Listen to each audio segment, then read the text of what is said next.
Today I'm going to answer the question, who would be the kings of Germany today if Germany were to restore its monarchies? In earlier videos, I looked at who would be the king of France today and who would be the Tsar of Russia today. And since then, I've received numerous requests to do a similar video about Germany. So that's what this video is going to be about. But before I begin, I would like to point out that my purpose in making videos like this is not to support any particular monarchist movements. I make these what-if videos simply because it's an interesting way to learn a bit of history. And since in this video I'll be mentioning a few individuals who fought alongside the Nazis in World War II, I would like to make it absolutely clear that I do not support Nazism in any way, shape, or form. Most of the members of the German nobility did not fight in World War II, but a few did, so I thought I'd make my position clear.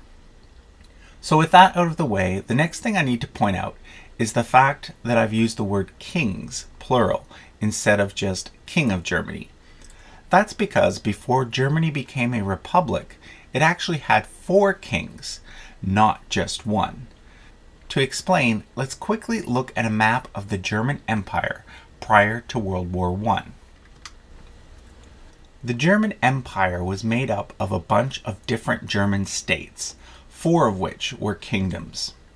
The largest by far was the Kingdom of Prussia, which had existed since the year 1701. But there are also 3 smaller kingdoms, the Kingdom of Bavaria, the Kingdom of Saxony, and the Kingdom of Württemberg.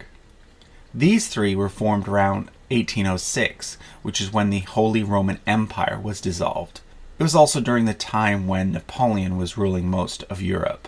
In 1871, these 4 kingdoms joined together, along with a bunch of other smaller states, like Grand Duchies, Duchies, Principalities, and Free Cities, all of which are shown here in the yellow. They all joined together to form the German Empire, and that empire existed from 1871 to 1918. The King of Prussia, because he ruled the largest territory, also held the title of German Emperor, or Kaiser, Kaiser being related to the word Caesar. So we're going to look at all 4 of the monarchies. The Prussian monarchy, which belonged to the House of Hohenzollern, the Bavarian monarchy, which belonged to the House of Wittelsbach, the Saxon monarchy, which belonged to the House of Wettin, and the monarchy of Württemberg. All 4 of these monarchies were dissolved at the end of World War I in 1918, but their lines continue to this day. So let's start with Prussia. The last king of Prussia and the last German Kaiser was Wilhelm II. After his defeat in World War I, he lived in the Netherlands until 1941, where he died at age 82. The Kaiser's firstborn son, also named Wilhelm, became head of the house next. Several of Wilhelm's brothers and sons fought alongside the Nazis in World War II.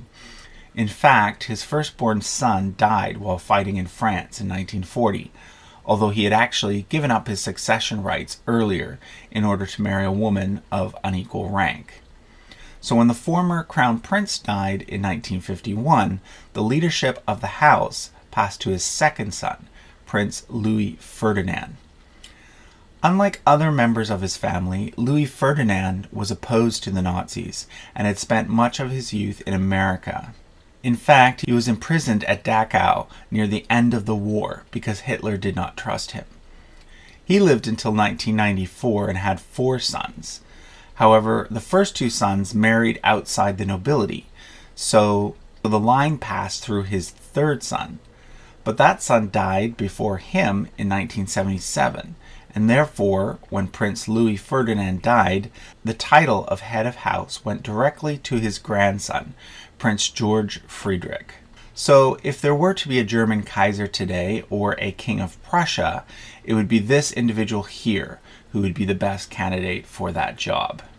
Next up, Bavaria. The last king of Bavaria was Ludwig III. He married Maria Theresa of Austria-Este, who was heir to the throne of Great Britain according to the alternative Jacobite succession. And therefore the next three individuals in this line were both heirs to the throne of Bavaria, as well as Jacobite pretenders. If you want more information about the Jacobite succession, I've got a separate video on that, which I'll link to in the description. Ludwig III died shortly after World War I in 1921. The former crown prince and his family opposed Hitler during World War II and had to escape to other countries. Some of them were captured and kept in Dachau with Prince Louis Ferdinand. The current head of the house is Franz, who holds the title Duke of Bavaria. He never married and has had no children, so therefore when he dies, the title will pass to his younger brother, Prince Max. Max has 5 daughters, but no sons. So once these two individuals pass on, what will happen next is this. The Jacobite succession will pass to Max's eldest daughter, Sophie, who is currently the hereditary princess of Liechtenstein. This is because the Jacobites follow British succession rules, which allow for female monarchs. However, German noble houses do not tend to allow female heirs, so the title of Duke of Bavaria will go to the next most senior male line descendant of Ludwig III. That individual would be Prince Luitpold, and he has 3 sons, so the line will continue through his family in the future. Now let's look at Saxony. The last king of Saxony was Frederick Augustus III. He died in 1932, but because his eldest son, the former crown prince, had become a Catholic priest, his titles passed to his second son, Frederick Christian, and then to his firstborn son, Maria Emmanuel. Don't be confused by this name. This is a male, not a female. He was opposed to Hitler during World War II and in fact was captured and sentenced to death for this at age 18. However, he escaped and went on to live until 2012. After that, the succession gets a bit tricky. Maria didn't have any legitimate children, so he adopted his sister's son so that the line could continue through him. That would be Prince Alexander. But when he died, his younger brother Albert inherited his titles for a few months before he himself passed away. And Albert preferred a different successor. He chose Prince Rüdiger, who is a direct male line descendant of the last king of Saxony. So there is currently a dispute within the family over who is the actual head of the house, with these two individuals being the 2 main candidates. Finally, we have Württemberg. The last king of Württemberg died in 1921, with no surviving sons, and therefore his titles passed to a distant cousin named Albert. Albert died in 1939, just as World War II was starting. The line continued through his son and then on to his grandson Karl, who is the current Duke of Württemberg and head of the house.